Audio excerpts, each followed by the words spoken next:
nós somos Ana Carolina e Clara, da turma M14, e neste trabalho vamos falar sobre o benzeno, que é uma molécula orgânica que se destaca tanto por sua complexidade quanto por sua importância na química orgânica. Antes de explorarmos as suas propriedades e aplicações, é importante entender o contexto histórico e científico em que essa substância foi descoberta. No início do século XIX, Londres enfrentava transformações provocadas pela primeira Revolução Industrial. O crescimento urbano acelerado e os avanços tecnológicos traziam novos desafios à sociedade, como a necessidade de iluminação pública nas ruas cada vez mais movimentadas. Foi nesse cenário que a ciência passou a oferecer soluções práticas para os problemas do cotidiano. Em 1825, o físico e químico inglês Michael Faraday, conhecido por sua genialidade, decidiu investigar um óleo usado na iluminação. Derivado da gordura de baleia. Isso mesmo, de baleia. Ao comprimir o gás de iluminação gerado por esse óleo, Faraday identificou uma nova substância com propriedades químicas surpreendentes, que desafiavam o conhecimento científico vigente, o benzeno. Neste trabalho, vamos contar como essa descoberta aconteceu, explorar as principais características do benzeno e, além disso, seus impactos na atualidade, além de algumas curiosidades que tornam essa molécula ainda mais fascinante. Primeiramente, nós podemos comentar sobre a equação química que foi citada anteriormente, que funciona mais ou menos assim. O óleo de baleia era decomposto através de uma reação química chamada pirólise. A partir dessa reação, o produto dela era o gás de iluminação. E quando Faraday comprimiu esse gás de iluminação, deu origem a um líquido transparente que era composto pelo benzeno. Alguns anos depois, também surgiram outras formas de se obter o benzeno, como a feita pelo químico alemão Eilhard Mitscherlich, que realizou a síntese utilizando como materiais de partida o ácido benzoico e a cal virgem, que sob aquecimento obteve como produtos o benzeno e o carbonato de cálcio. Ele foi o responsável também por determinar a fórmula molecular C6H6. Ainda no século XIX, os químicos estruturalistas buscaram compreender a estrutura do benzeno. Entre eles destacam-se Johann Loschmidt e August Kekulé, sendo que Kekulé recebe créditos pela proposta da estrutura cíclica da molécula. No entanto, há controvérsias nessa história, já que registros indicam que Loschmidt pode ter sido o primeiro a sugerir essa estrutura de anel para o benzeno, embora ambos atuassem em condições científicas diferentes. É interessante também trazermos o relato de Kekulé, um sonho que ele teve. Estava sentado escrevendo meu manual, mas o trabalho não progredia. Meus pensamentos estavam dispersos. Virei minha cadeira para a lareira e adormeci. Novamente os átomos saltavam à minha frente. Meu olho mental, aguçado pelas repetidas visões do gênero, discernia estruturas mais amplas de conformação múltipla. Longas fileiras, às vezes mais estreitamente encaixadas, todas rodando e torcendo-se em movimentos de cobra. Mas veja só, o que é aquilo? Uma das cobras ia agarrada à própria cauda, e a forma rodopiava de modo a debochar ante meus olhos. Como se a luz de um relâmpago, despertei. E desta vez, também passei o resto da noite tentando estender as consequências dessa hipótese. Assim, de modo tão inédito, surgiu a proposta de Kekulé por volta de 1865 e 1866. O benzeno seria formado por 6 átomos de carbono ligados em forma de um anel. Cada carbono estaria ligado a um átomo de hidrogênio, completando a fórmula.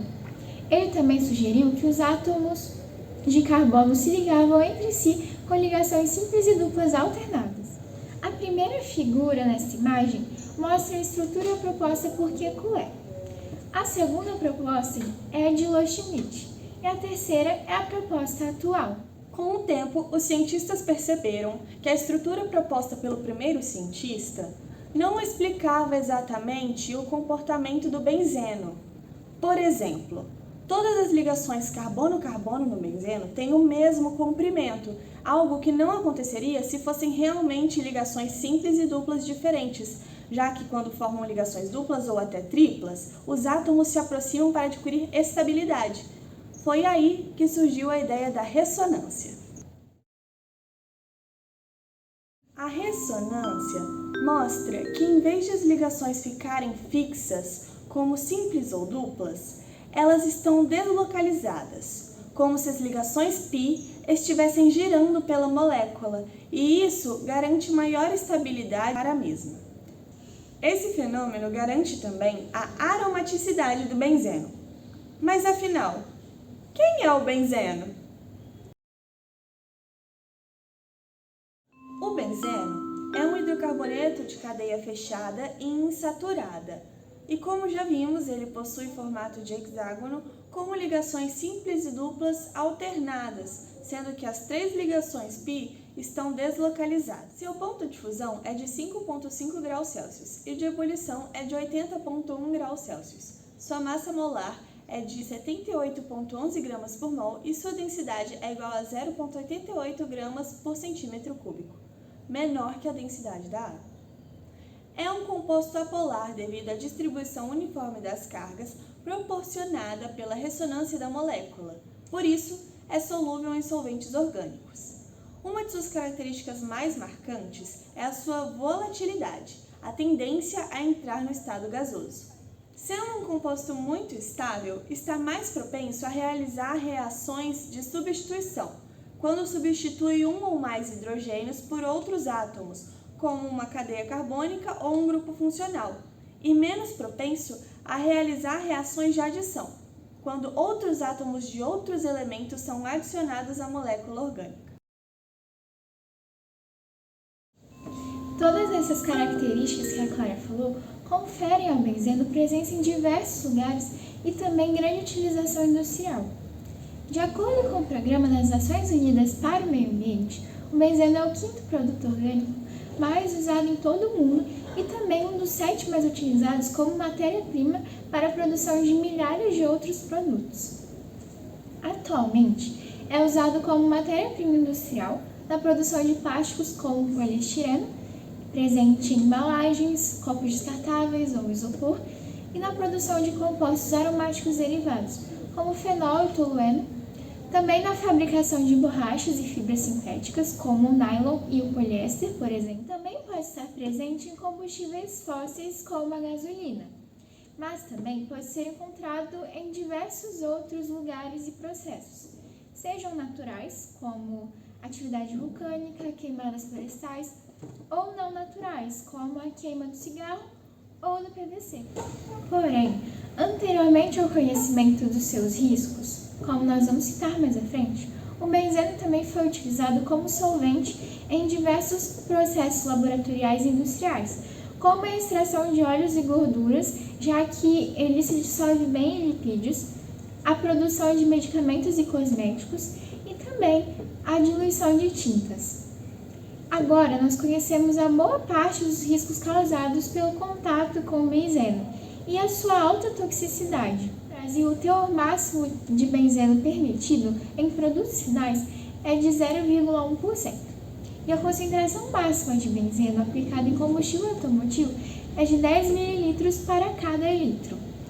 Mas, para a Agência Nacional de Pesquisa em Câncer, ou IARC, por ser uma substância altamente tóxica e cancerígena, o benzeno exige maior controle e precaução, admitindo-se que não há limite de exposição que seja seguro. Além disso, é um composto muito volátil, então a principal forma de intoxicação do benzeno é por inalação, principalmente por evaporação da gasolina, mas também há o contato e absorção pela pele. Benzenismo é o termo usado para determinar o conjunto de efeitos causados pela exposição ao benzeno, que pode ser aguda ou crônica. A exposição aguda é aquela que se caracteriza pelo contato intenso em um curto período de tempo. Já a exposição crônica é uma exposição prolongada a baixas concentrações. Quando um indivíduo é exposto ao benzeno, o benzeno vai para sua corrente sanguínea e é metabolizado, principalmente pelo fígado, onde é transformado em compostos tóxicos, como por exemplo o fenol e o óxido de benzeno. Esses compostos, chamados de metabólicos, circulam pelo corpo e se acumulam principalmente na medula óssea. Lá, vão interferir nas células-tronco hematopoéticas, responsáveis pela produção de glóbulos vermelhos, brancos e de plaquetas, causando a quebra do DNA, aberrações cromossômicas, como translocações, aneuploidias, número anormal de cromossomo. Lá, vão interferir nas células-tronco hematopoéticas. Ai, que merda. E não são aquelas hemácias que fazem poema. Lá, nossa, ficou ruim. Ficou bom. A gente tem que se convencer que ficou bom. Tá bom. Nossa, ficou ruim. Essas alterações prejudicam a maturação das células, favorecendo o surgimento de mutações que podem ser malignas. Na forma aguda, pode causar sintomas como náusea, sonolência e dificuldade respiratória, enquanto a crônica pode levar a anemias, baixa no sistema imunológico e alterações genéticas, além do câncer como a leucemia mieloide aguda. Sei que alguns de vocês podem estar se perguntando o que seria a leucemia mieloide aguda, e nada mais é do que um tipo de câncer que afeta as células da medula óssea, responsáveis pela reprodução das células sanguíneas. Essa leucemia é caracterizada pelo crescimento descontrolado de células mieloides imaturas, que não conseguem se desenvolver corretamente. Dessa forma, o benzeno é classificado pela IARC como agente cancerígeno do grupo 1. Nós terminamos por aqui. E agora fiquem com as nossas referências. E também muito obrigada por terem nos assistido. E dá a nota máxima, por favor, Guilherme. Vou colocar essa parte em preto e branco.